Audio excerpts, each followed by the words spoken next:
বিয়েতে 51টা শাড়ি পেয়েছিল মেয়েটা। অষ্টমঙ্গলায় ফিরে এসে আরো 6টা। এত শাড়ি একসঙ্গে সে জীবনে দেখেনি। আলমারির প্রথম ভাগে সে রাখলো সব নীল শাড়িদের।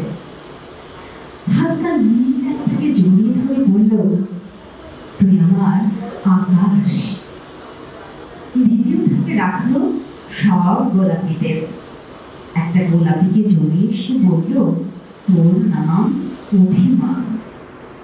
তৃতীয় থাকে 3টি ময়ূর, যেন 3 দিক থেকে ছুটে আসা সুখ। পেছনা রং যে শাড়িটা, তার নাম দিল বিষাদ। সারা বছর সে শুধু শাড়ি উপহার পেল।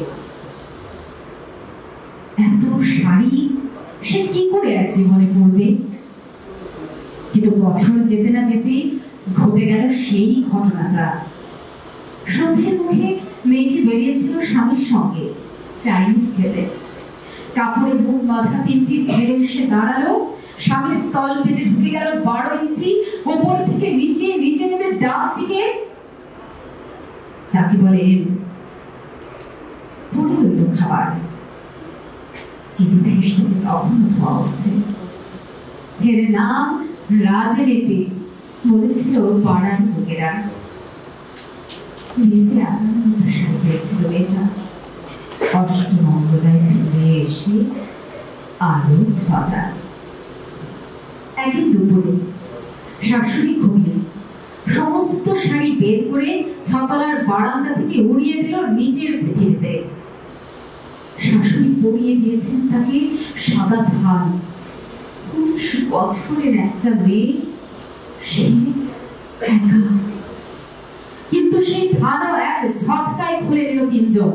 পাড়ার মোড়ে একটি সদ্য নগ্ন বিধবা মেয়ে দৌড়াচ্ছে আর চিৎকার করছে, বাঁচাও। পেছনে 3জন, সে কি উল্লাস! নির্বাক পাড়ার লোকেরা। বিয়েতে 51টা শাড়ি পেয়েছিল মেয়েটা। ধন্যবাদ সকলকে।